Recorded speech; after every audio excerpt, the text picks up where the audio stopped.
Everything you need to know about planning a bachelorette party in Las Vegas. So you're planning a trip to Las Vegas for you or your friend's bachelorette party. Planning does not need to be stressful as long as you have a good, reliable contact. In this video, I'm gonna be going over everything you need to know to make your entire trip smooth and complete, such as what your Vegas itinerary should include, the right days and time slots to put everything, the common mistakes a lot of Vegas batch parties make, and some tips to help you save money or optimize your Vegas squad and your Vegas trip.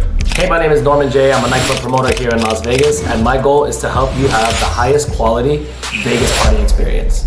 Okay, first off, this is primarily information for parties that want to go to nightclubs and day clubs. If you don't plan on going to any clubs, then not all of this information is going to be relatable to you. Now, planning your Vegas trip is just like planning any other trip. It's good to know ahead of time how big you want to make this trip. Talking about the group size. Generally speaking, the bigger the group, the harder it is to plan. Hotels, flights, dinner reservations, and club logistics. It's not only hard to get dinner reservations, but not everybody has the same budget. Not everyone is willing to spend a lot on food or bottle service at the club. Sometimes one or the other, sometimes both. These are good things to keep in mind. I bet you if it's 10 or more girls, unless y'all rich, 9 out of 10 times, there's gonna be problems. Hotel, dinner, or club, someone is gonna complain. Next, to you or whoever the maid of honor is, I see a lot of groups maid of honors think that they have to make all the plans specifically because they are the maid of honor.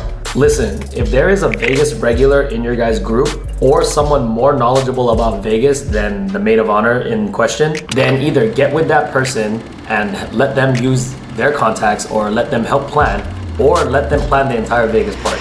Don't draw up plans out of thin air if you don't know what you're doing. The point is to have the best experience for the bride and the squad. So as a bachelorette party, what should be on your Vegas itinerary? I generally recommend to do at least one nightclub, one day club, 1 or 2 nice dinners, and maybe a show like Magic Mike or Thunder Down Under. Possibly a strip club if the group is down for it. There are both options of strip clubs with girl dancers, and there is one with guy dancers as well. If you want recommendations for clubs, I have separate videos for those, but the cookie cutter recommendations are XS and Omnia for nightclubs, Encore Beach Club and Tao Beach for day clubs, and of course Dre's if you guys want hip hop. As for the nice dinner, if you guys are only in town Friday and Saturday night, then Friday night is probably the best bet. Saturday, depending on your plans, it could be too tough to squeeze in the middle. Which leads to my next point, and probably the most common mistake that Vegas batch parties make, aside from missing Saturday Dayclub, is planning too many things per day, especially on Saturday. If you plan on doing day club and nightclub in the same day, then trust me when I tell you, you cannot do more than these 2 things. You cannot go to a day club and then go to Magic Mike and then go to a dinner and then go to a nightclub.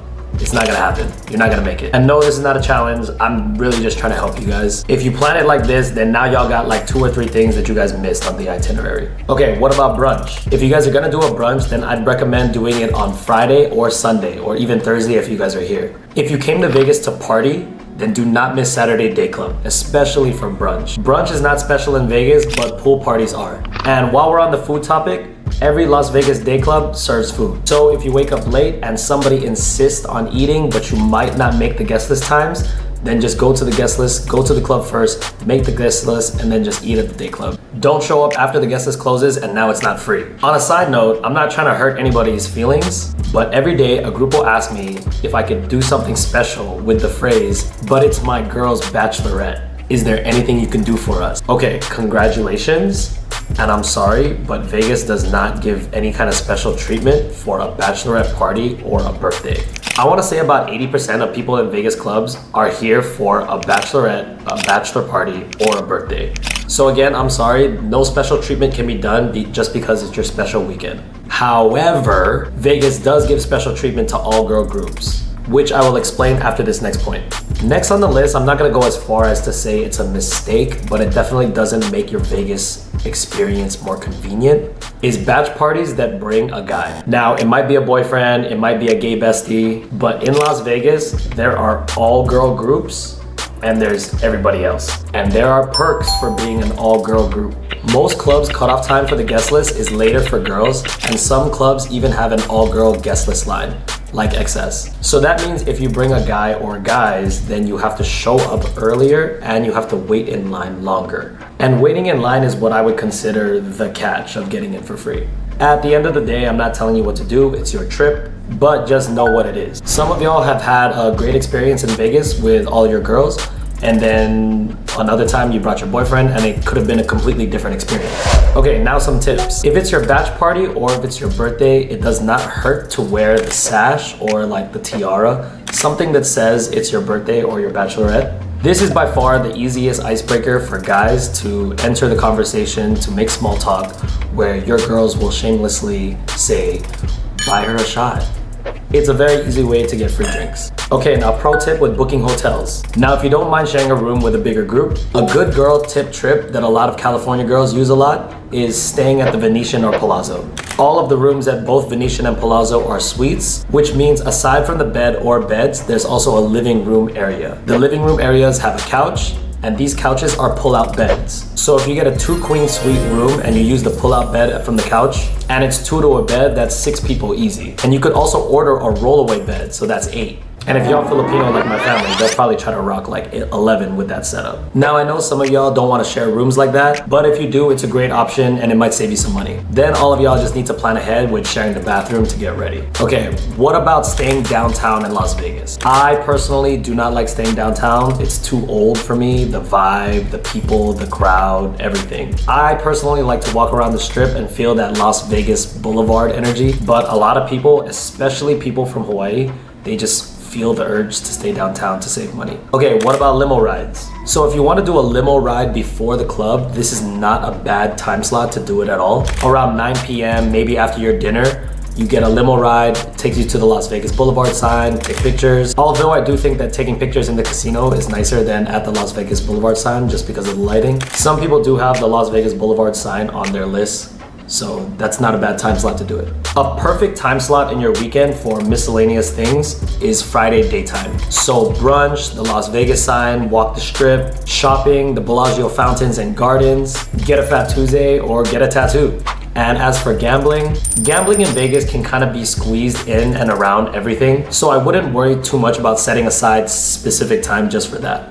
Also, probably not a good idea to plan to gamble for a long period of time. And if you're gonna do it, it's probably best to do it at the end of your trip. Don't blow all your money in your first night. And to wrap it all up, Vegas is a very specific type of place. Loud music, casinos, over-the-top restaurants and nightclubs, partying and drinking with less sleep than normal. Vegas is a party place. I recommend you bring your party friends. Not to mention, Vegas is not cheap. No matter what your budget is, it's definitely more expensive than a casual dinner and karaoke night back in your hometown. Considering all of these things, the bigger the group, the harder it is to plan any trip. The last thing you want is to be fighting with your sister or cousin because she just really isn't a Vegas person. And now she's forced to spend money she doesn't want to, in places that she hates, eating food that she claims she can make at home herself or whatever, yada, yada, yada. Know who you're bringing to Vegas and have that conversation with them. It might just be easier to do multiple batch party events, like a brunch in your hometown or a dinner followed up by an activity back in your hometown. It can be budget friendly and welcoming to all the people who might just not prefer Vegas. Now, to everybody who does agree to go to the Vegas batch trip, the way I see it is you either gotta get with the shits or don't go. The last thing you want is just to be a negative Nancy and ruin everyone's vibe. Everyone knows who the negative Nancy is. And with a batch party of 12 or more, there's bound to be at least one. I'll tell you this, it's pretty rare to see a group of 10 or more pull up more than once. Like, the next time I see them, it's always less. Again, Vegas is not for everybody. If there's anything I missed or if you had specific questions, let me know in the comments, please. I'd be happy to answer them. And if you guys need any help with your guys' Vegas trip, feel free to text or DM me. I respond to 99% of the people that message me, aside from when I have message glitches. Sometimes on your end, it looks like I just didn't reply, but on my end, I didn't get the message at all. And sadly, this happens on text and even on Instagram. I promise I'm not ghosting you. WhatsApp seems to be the most reliable, so I prefer that. And if I don't reply, then double text me or please try another platform. And if you want to get in contact with me directly, you could DM me on Instagram. My handle is NormanJ_Las Vegas. Or you could text me or WhatsApp me. WhatsApp is preferred. My number is 702-381-1873. Subscribe for more club tips and I'll see you guys in Vegas.